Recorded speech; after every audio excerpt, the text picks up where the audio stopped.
Dobry wieczór Państwu, nazywam się Błażej Hrabkowicz. Jesteśmy na Octopus Film Festival w Gdańsku. Już kolejna edycja festiwalu kina gatunkowego i kina klasy B. Mamy spotkanie online z wyjątkowym gościem. With us online, but still with us. Special guest of his films, his two films are here on the festival. And please welcome Brian Trenchard-Smith, director and screenwriter. Hello, Brian. Oh, hello, Błażej. And hello, Poland. I've always wanted to come to Poland. I wish I was prowling around the Gdańsk shipyard right now and enjoying a glass of wine with you all. But I'll enjoy my glass of wine right here. By all means, enjoy your glass of wine. Yes, thank you. So how has the festival been going? Brilliant. It's been brilliant, and as usual, a wide variety of great genre cinema, and including two of your films, and also a documentary film about Ostploitation movement in which you took part, Not Quite Hollywood, by Mark Hartley. Oh, yes. So, Mark Hartley's excellent film. Yeah, excellent, excellent, and your dialogue with Quentin Tarantino in this film is also is also excellent. And I always love to see Quentin Tarantino talking about the films he likes, because he sounds like always sounds like a fanboy, like he saw these films for the first time. He's always so excited. Well, yes, but that's how cinema gets us, you know, from childhood onwards. You know, it takes us into a magical world where, you know, good triumphs over evil most of the time. You know, it is a great, cultural experience for us. And going to the movies in a darkened room with great sound, it's one of the great joys of my life, and I wanted to pass it on to others. I wanted to make other people feel the way I felt at the end of Alfred Hitchcock's Vertigo, for instance, and many other films. I love films of all genres. In fact, I think the first Polish film I saw was Andrzej Wajda's Kanał, I believe, which was shown on British television when I was a schoolboy. Anyway, just interesting film to see as a schoolboy, I must say. Kind of grim. I thought, yeah, oh shit, it is. Yeah. What did people go through in Poland during World War II? And so, anyway, and the so tragedy of Warsaw Uprising. So yeah. I think about these things. But I'm sorry, I interrupted. No. I just say that interesting for a schoolboy to see a grim film about tragedy of Warsaw Uprising. I guess that gave you an idea of a pretty strict idea of Polish cinema. Yeah, once, not long after that, I think I was 17, I saw Alexandra Ford's Knights of the Teutonic Order. And that made me want to make films with knights and, and clashing armies and so forth. It was quite spectacular. Though I think some of the horses died, which would be politically incorrect today and humanitarianly incorrect. But I don't think they would allow such scenes in a film today. But that is a good thing for the horses. But I was very impressed by the grandeur, and it just had a feeling about it. And that took me as a 17-year-old, wow, this is different from the Hollywood epic. Speaking of political correctness, do you feel, because you were, of course, you're mostly the director of genre cinema, and many of your films, especially maybe those you made in Australia, are films which, they're not maybe politically correct in today's terms. So do you believe that nowadays it would be more difficult for you to make, for example, Turkey Shoot? Actually, no, because I think the pendulum it's a really interesting angle there with my wine sort of. Yeah, that's what I was thinking. Yeah, an eternal filmmaker. I can't stop myself. Anyway, okay, I pushed it away from to being distracting. but you know, I think it would be easier for me to make Turkey Shoot today more overtly than I did then. I mean, I came up with an action horror, you know, concept, blending three different kinds of movies together.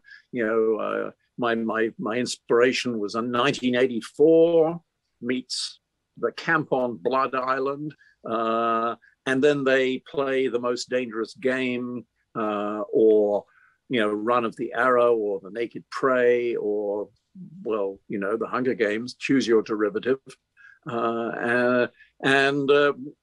Within that sort of three-act structure, I could seed in, let's say, an anti-authoritarian message at the time of the beginning of the Reagan presidency, you know, Ronald Reagan. So that's, you know, a little inside joke that was going around Australia at that time in 1981. And anyway, so I think so it was a way, by casting it into the future, where there's a sort of totalitarian regime with corrupt officials who, as in all totalitarian regimes, can act with impunity, and, you know, if they want to hunt humans for sport, you know, they are the entitled ones, and they can. So, you know, I chose a gallery of characters that represented different, you know, let's say, functionaries or celebrities within, you know, an authoritarian regime. But obviously, the purpose of the film was to give the target audience action and horror, but a little bit of a political message sort of sandwiched in there. And that seems to be what has resonated with audiences since, you know, those early 80 days. You know, our signposts were obvious. We named the camp commandant Thatcher, you know, Reagan's, when I was watching the film, I was wondering if Thatcher is from the politician that I'm thinking of, Margaret Thatcher, and I believe that it was the case. The kind of, let's say, authoritarian supply-side economic theory that is represented by the camp commandant when he says freedom is obedience, obedience is work, work is life. That, you know, in obviously an over-the-top way, crystallizes, what let's say Darwinist right-wing economic theory is about, so survival of the fittest, and if you're not fit enough mentally, physically, well, tough shit, baby. Anyway, so. It's not as if I'm a profound political theorist at all. I'm a picture maker, and I enjoy making pictures, and I enjoy getting audiences to react. And certainly they do react. When my friend Roger Ward, the guard from hell, beats that girl to death on the parade ground, the lovely Oriana Penoso, who did, who's so appealing and endearing in her brief moment on the screen, that is a shock moment for the audience. It makes you feel, if you fall into the hands of an authoritarian government, basically what they say is, do what we say or we kill you. We have seen that. We've seen it with Pol Pot. We've seen it with Hitler. We've seen it with Mao. We've seen it with Stalin. Hopefully we're not going to, and we're seeing it with other forms of extremism in the world that says, our way is the right way. And if you don't believe it, you're out. It's interesting you mentioned right-wing economic theory, the neoliberal capitalism, which is based on this social Darwinism idea of survival of the fittest.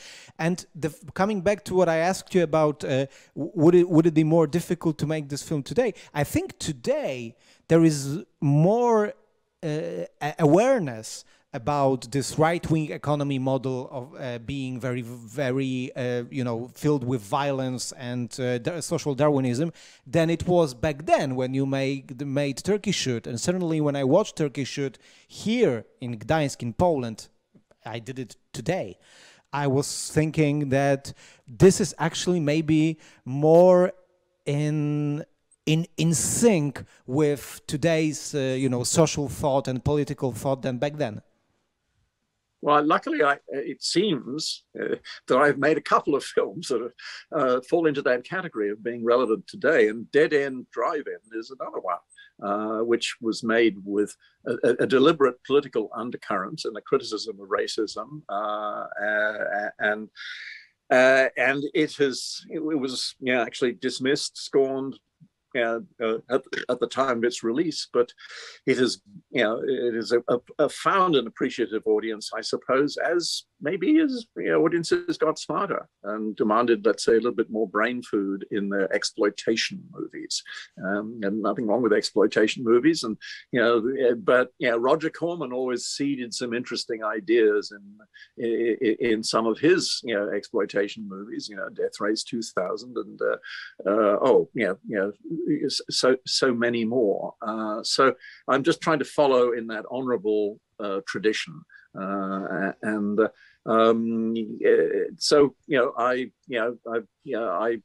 glad that these resonances are working today, and the films have the kind of after screening discussions that I always hope for. Do you believe that this is one of the most important strengths of genre cinema, that genre cinema is able to give people the entertainment but inside that entertainment, within that entertainment, give this food for thought and present certain ideas and be intelligent, but at the same time giving people what they want from cinema, and they want fun. Yeah, I think it's the way of sugaring the pill. Sometimes people have to take, some cultural medicine that they possibly, the whole cultural programming, in fact, has sort of protected them from, but maybe you can slip it in a little bit by giving them some forbidden fruit. So I was deliberately pushing the envelope with Turkey Shoot in terms of, sort of fairly sadistic brutality and glorious gore, as I would put it. I have to say, sorry, just one thing. I have to the one of the best scenes of somebody being run over in Turkey Shoot, in terms of gore. Brilliant. Oh, good. I mean, I could criticize. I might have foreshortened the lens maybe just a little bit more to make it really clear that the vehicle went right over the middle of him. But yeah. I think most people believed it, and it was something that I first saw in a movie called The Vikings that Kirk Douglas made in the late 50s, and the attacking the castle with the battering ram. Somebody is shot by an arrow and falls ahead of the wheels of the battering ram, and it goes right over them, and their body arches up as it goes over, and that was in 1959. As a 13-year-old, I thought, ooh, and it stayed in my mind, There is also a scene in Raiders of the Lost Ark, Steven Spielberg famous film, yes, when the Nazi soldier is being run over by a truck, and he goes yes, like, exactly. So I mean, other greater filmmakers than I have obviously seen The Vikings, a great Richard Fleischer film from 1959, good. And some things are worth homaging, and both I have homaged a lot of my favorite moments, and Quentin Tarantino has certainly done that too, and he's homaged whole sectors of cinema, it's a fine thing for us to do to honor our forebears in a way and their influences upon us. Sugaring the pill, like you said, with the help of those masters and their influence. Yes, absolutely. And but to get back to your point, sugar in the pill is important to because you can't always speak to the converted. The idea is to speak to the unconverted and maybe put a seed of an idea in their mind.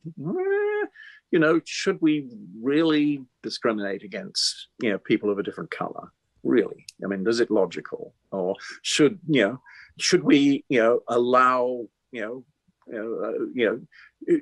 our democracy to be taken away from us, you know, by, a corrupt mob boss? You know who I mean. So Joe Biden, of course. So come again. Joe Biden, of course. Yeah. You mean Joe Biden? Yeah. Yes. Joe Biden, of course, is a great threat to autocracy, actually, and I'm very, very pleased with the methodical way he is going about correcting the appalling, previous regime's mistakes, because they were mistakes. The aforementioned, the mistakes made by the aforementioned mob boss, if I gather correctly. Yes, yes, I think there's a sort of massive right-wing switch off to this interview right now, if it hasn't already occurred. But that's fine by me. Yeah, we didn't sugar that pill, unfortunately. No. Well, why bother? You know, I've at this time of my life, I was sitting here just photographing a beautiful Oregon squirrel when we switched on, and that's I'm really enjoying the pleasures of nature up here in Oregon. Though I would like to be in the Gdańsk, shipyards right now, sipping. You have beautiful Oregon woods behind you. So yes, and I thought, well, this is where if I can't make films anymore, this is where I will, write books and musings on cinema or whatever. But hey, come to Poland and remake Canal or Knights of the Teutonic Order. Or maybe put two of those together. Do like in From Dusk Till Dawn by Robert Rodriguez. You have one film in the beginning, and then it turns to another film. Yeah, I absolutely a genre cocktail. I've made a few of those. In fact, I wrote a movie which didn't get made, but I then made it into a book. It's called Alice Through the Multiverse, and it is a genre cocktail. And you can find it on Amazon, like my own book, Adventures in the B-Movie Trade. They're both on Amazon. But in Alice Through the Multiverse, I decided, let's have a story about a 16th century daughter of an executioner who is somehow brought to the 21st century, and her 21st century counterpart goes back to the 16th century, a fairly time-honored Freaky Friday genre device. And I thought, well, let's have Game of Thrones meets Jason Bourne, because there's a spy story going on in the present day on Freaky Friday. And let's have a lot of fun with that. And that was my concept for the movie. But we couldn't get Scarlett Johansson, we couldn't get Keira Knightley or any of the hot young stars of 2008 because we were an independent movie, and I doubt if their agents even let them read the script. But that's Hollywood. But I think it would have made a great film, so I turned it into a book, and so that is the way you can still go on creatively expressing yourself as a filmmaker. You just have to do it in prose rather than on screenplay or on screen. But I still love to shoot stuff with the camera. So there was that nice Douglas fir squirrel, and I had to get a picture of it. In the Mark Hartley film, Not Quite Hollywood, George Miller says that undoubtedly the genre cinema, Australian exploitation, B-movie genre cinema, and maybe genre cinema as a whole, is underappreciated. And the first people sort of from the mainstream he talked to, that really liked the Australian exploitation films were Martin Scorsese and Steven Spielberg. And do you believe that this is still the case, that genre cinema, not only B-movie Australian genre cinema, but genre cinema as a whole, is still being sort of looked, frowned upon and being treated like the lesser kind of cinema? Well, yeah, there are two levels of genre cinema. There is the Marvel, superhero, giant budget kind of genre cinema, which are basically kind of B-movie plots and linear characterization welded together with gigantic and very enjoyable action scenes in some cases, and that can be a lot of fun for audiences. But then there's generally a lower budget level of genre cinema, and then even a micro budget level, and all of them have merits on their own levels. I think genre cinema makes money when it's well done, and it can be well done on 150 million. It can be well done on 30 million. It can be well done on 10 million. The key is a good idea, and a director with, let's say, an interesting intellectual approach to that idea, or the writer in conjunction with the director, because it does start first with the page, but also with a strong visual sense. A favorite genre cocktail that I've written about recently is Atomic Blonde, which I think did a very respectable homage to those Cold War thrillers that came out as a counterpoint to Bond movies in the 60s, and it evoked those thrillers, kicked them into an interesting time that is still being explored by various films, the fall of the Berlin Wall and the chaos surrounding that time. And it put in a whole lot of mixed martial arts, and it turned the typical male, hard-punching, thriller hero into a bisexual woman, it had things to say about the cold-bloodedness of intelligence work, but it gave us the visceral thrills of Charlize Theron beating the shit out of men behaving badly, and I thoroughly enjoyed that film, and so that's an example of what I guess it was 30 million. Who knows what these things really cost, but it was not up at the top end, but it was elegantly done without unnecessary extravagance. And so if a genre film can make money and still and have maybe a political message, though Atomic Blonde had no political message other than do not trust anybody who works in intelligence. But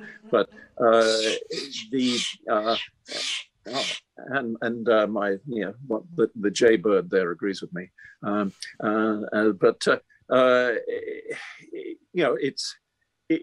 It was a smart, it was a smart fight movie. You could reduce it to those terms, but it had something else to offer. But so I think genre is alive and well. It's just very hard to do genre and compete for the eyeballs of the public when there's so much really handsomely mounted genre. It's hard to do it on a micro budget or on $1 million or $1.5 million.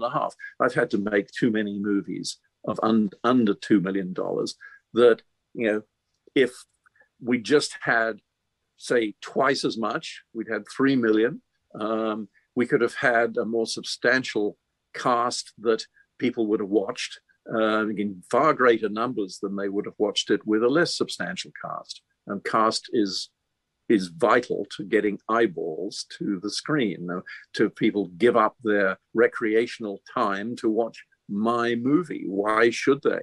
What is it offering? So it either has to have a very clever idea done enormously cheaply. I recall a movie made in Spain. It was a kind of grim and depressing, suspenseful piece about someone being buried alive, and it takes place entirely inside a coffin. But it was a clever film. You mean the Buried with Ryan Reynolds? Yeah, but yes. Now that was, I mean, obviously Ryan Reynolds cost a few dollars, but the coffin didn't, and nor did the camera. And the director was a very promising fellow, and he was paid something. But what I'm saying is that with a really clever idea, you can make it extremely inexpensively, but then you have the brains to put in a star that everyone will want to watch in a coffin, whereas the greatest actor just out of drama school who would do an equally brilliant performance to Ryan Reynolds, you put Joe Blow as in Buried, you're not going to draw that audience, and the film will not be seen and not be evaluated for the strengths that it actually has. And anyway, that's an example of a clever way of using a very modest amount of money. Yeah, preferably the star you hire can also do a good job in terms of acting. And actually, Ryan Reynolds gave a really good performance in this film, so we had a win-win situation. Oh, he did. Yeah, I think Ryan Reynolds is a greatly underrated actor. And I agree. I really enjoy him on the screen, and I look forward to more. Yeah, he also has a great comedic talent. I think he has a great vis comica. He's a very funny guy. So yeah, I mean, the hitman's wife's bodyguard just had me chortling all the way through, and I know that his sensibility pervaded the creative choices in the film. And I know you could say it's a silly film, it's derivative, but it did it with great skill. And wonderful abandon. Cinema should have a sense of abandon from time to time, and just throw it all to the winds, and you see what lands. I think that was a good approach for that film. There are many factors that contributed to the rise of Australian genre cinema and so-called exploitation movement, which you're part of. But in your opinion, what factors did contribute the most to the rise of Australian genre cinema and to the rise of Australian industry in 70s and in the 80s? Well, I think the Australian government deserves a great deal of praise for its decision across party lines, to fund the renaissance of the once existing Australian film industry that had been relatively self-supporting up till World War II, but then the means of distribution and exhibition fell into the hands of let's say foreign interests that were less interested in giving Australian films the prime playing time they deserved. But by 1970, there was a groundswell of opinion of young Australians saying, "Hey, we want to have a film industry of our own that expresses Australia's culture to the world, as well as its magnificent landscapes, which should attract tourism." And I do recommend Australia as a great place to come if you want a really interesting holiday, if you live in Europe. Anyway, I, however, will come to the Gdańsk shipyard as soon as I can. But the government at least provided initial funding And you have to say that was a wise and good choice. And so I think also initially the bureaucrats in charge of the funding were, at least they allowed some investment to go to what would be considered to be B grade movies, and they would consider probably The Man from Hong Kong my first my first real film, first real drama rather than dramatized documentary. They would probably consider that a B movie, but it was Australia's first co-production with Hong Kong, with an Asian film company, which I had put together. And so I guess that was an incentive to put money into a kung fu movie, as opposed to some of the more high-minded films that were being funded with government assistance at that time. And thank God there was government assistance that could cause films like, The Devil's Playground, Picnic at Hanging Rock, all sorts of other films that are too numerous to quote here, but they showed that Australian filmmakers had an intellect and had a sense of the landscape. That's something that I think Australia has brought to international cinema, largely through its cinematographers. Aside from Mel Gibson and Russell Crowe and Nicole Kidman. Well, they are the foreground to the landscapes. And I know actors are rather important foreground in movies. But there's, I think we Australian directors, we have an eye, that we live in a wide angle landscape. And a very colorful one, the richness of the blues and the greens and the yellow ochres. And there's something about the Australian landscape that is very inspiring to the cinematographer's eye. And we had a brace of cinematographers who came up in those years and did amazing work. And John Seal, who I had the fortune to have shoot 4 of my films, won an Academy Award, and Andrew Lesney, Lord of the Rings, and there's a long list of great Australian cinematographers. Russell Boyd shot Man from Hong Kong for me. I learned a great deal from him and from John Seal. But there was but I was in tune with that wide-angle view of cinema, and so that was one aspect of that I think Australia brought to the world's film industry, and the other was that we're sometimes a little rude, we're sometimes a little countercultural, and we were a little loud, let's say. So we enjoyed putting some politically incorrect ideas on the screen. Alvin Purple, the enormously successful sex comedy. And when you look at it today and you wince, there's a Me Too in every frame. But married couples and dating couples went to it and laughed back in 1973. So times do change, and it's good that they do. But there was an anti-authoritarianism, and perhaps it was obviously because there was a lot of a lot of us who are kind of lefties in the film industry, that permeated some of those early films, and I think it's all good, and so I don't know whether that's a really very coherent answer to your question, but I think it is an answer just like the Australian cinema, a wide-angle answer that really encompassed vast landscapes of Australian cinema. So I'm really satisfied by this answer. And hopefully it was in focus as well. It was. And also you mentioned this wide-angle sensitivity of Australian filmmakers.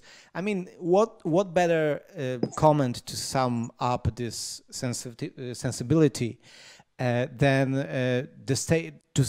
I think we have to state the fact that even the film about a wild murderous boar, and I mean Razorback by Russell Mulcahy, is one of the best films in terms of visual style. And he could have done it in many other ways, because the central part of the film is the animal attack. It's an animal attack subgenre, but it looks great. It's such a stylish film in terms of visuals. So you watch that and you immediately think, well, this is the thing that the Australian filmmakers did.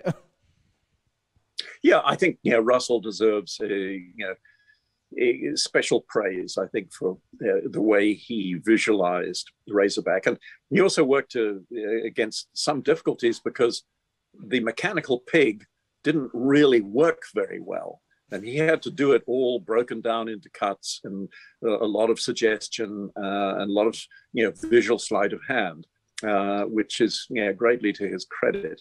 But his lensing of the outback, with Dean Semler, of course, behind the camera, was very much born out of living in Australia, but he also knew that it was there are times to be excessive, and maybe it's not logical that there are two moons in the sky in that wonderful nightscape, because you're actually you're kind of shooting one of the lights, but who cares, because it looks good, and don't be a purist when the initial impact of the frame is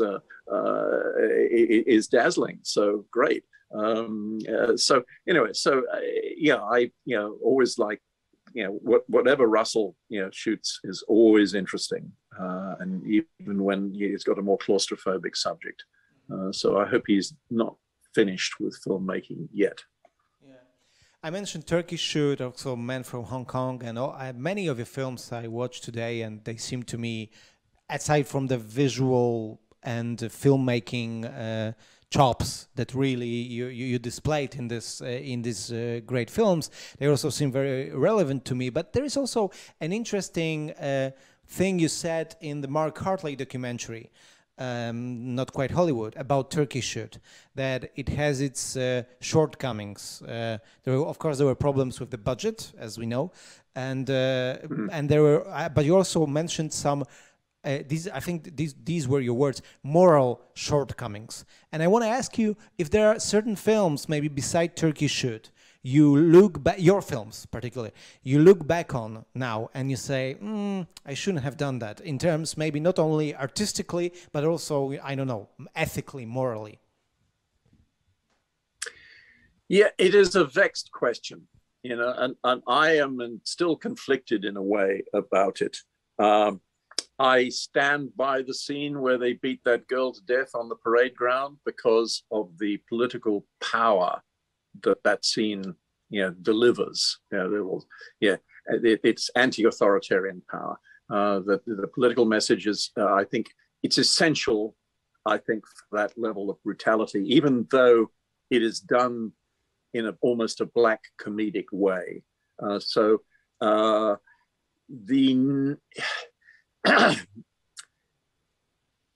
I think sometimes I have made you want to hate the bad guys so much that I maybe have gone a bridge too far.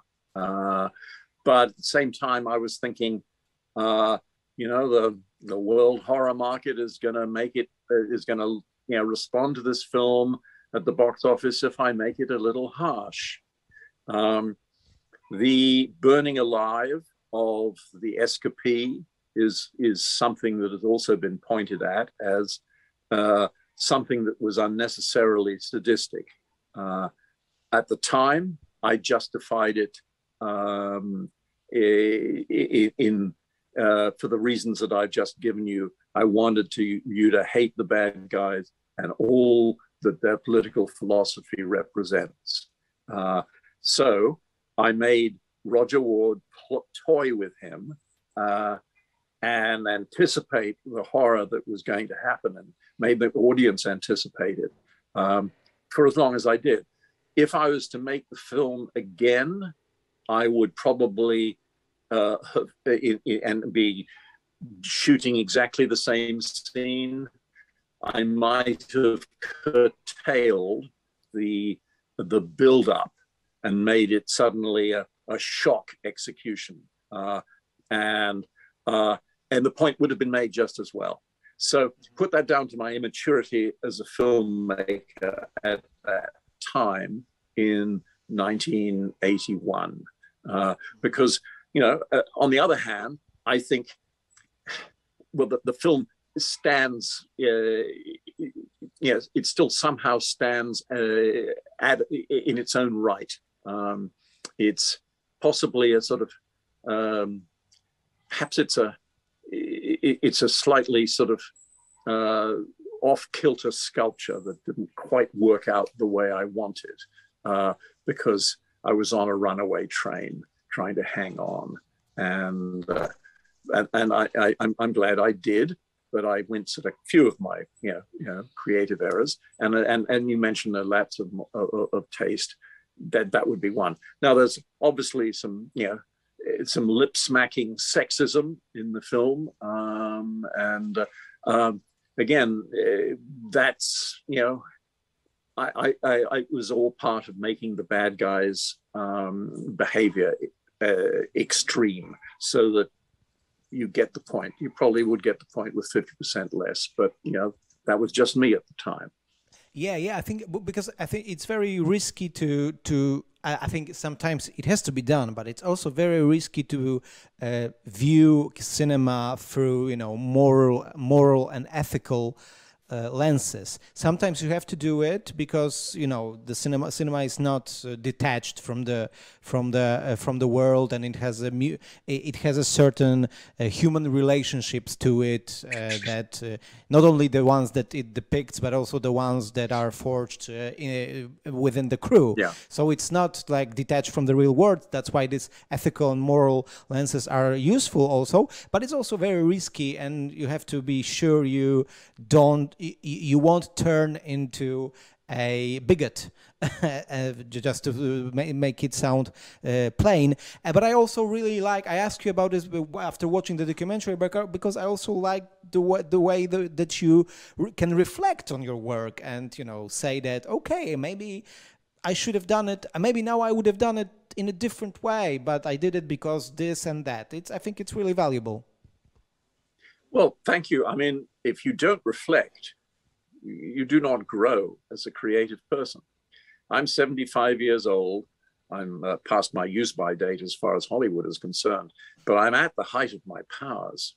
My judgment, creative judgment, I don't think has ever been better, but it will not have an opportunity probably to display itself other than in my prose.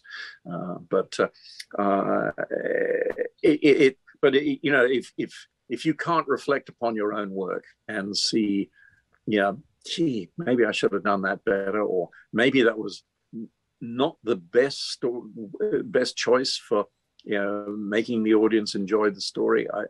That would I think then you're kind of missing the boat, and you're looking you're not looking outward enough.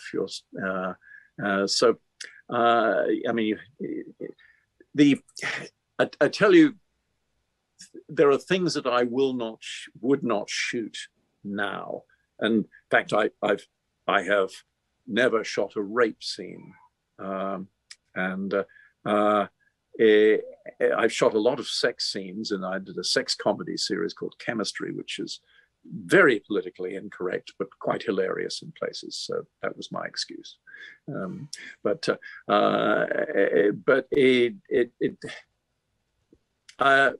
I don't see why anyone needs to see a rape scene going on for 2 minutes, and there are many classic examples.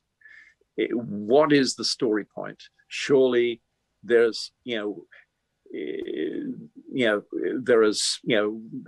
there's a danger of encouraging prurient excitement. So I've seen some of these scenes, and there's in some very highly artistic films, I wonder whether, less would have been more. And, I pointed that finger at myself too. But that's something. Similarly, long, protracted, death by mutilation in some of the in slasher films. I guess it was kind of interesting when they first started to do these, interesting prosthetic effects and so forth. But I don't think watching human agony for 2 minutes, if watching somebody slowly getting hacked to pieces for 2 minutes and screaming and bleeding, etc., I don't think that's entertainment. Now, I have to confess that in the early 70s, watching, Dario Argento's late 60s, Dario Argento's Giallos, I thought, whoa, wow, oh, look at that, gee, that's whoa, I hadn't seen that on the screen before. But I think, with the maturity of taste, eventually you think, well, okay, give me a really cleverly shot death scene, but don't let it drag on for minutes where I have to, endure the agony of the victim. Now, I don't know what you think of that. Maybe that is, have I become my parents? No, I think I can understand also other perspectives on it, but I think it's a very valid point, especially the fact that you have to reflect and you have to be able to look, to approach your own work from a critical standpoint. So, Brian, I want to thank you very much for this conversation, and I hope that we will be able to see you in Poland, in Gdańsk, in the future. Well, look, I'm fully vaccinated. I would be, very happy to come to Poland to enjoy the next Octopus Film Festival, perhaps, and shoot a movie. But I leave that up to Polish producers. Well, we'll contact Polish producers, and maybe that will be something. Please, be my guest. You can be my agent. Okay, maybe that will be something we can do. Let's hope to see you in Gdańsk in the future during Octopus Film Festival. Brian Trenchard-Smith was our guest. Thank you very much, Brian. And thank you for having me. And enjoy the festival, everybody. Dziękuję Państwu i oczywiście Octopus Film Festival trwa jeszcze jutro w niedzielę 8 sierpnia. Do zobaczenia na seansach.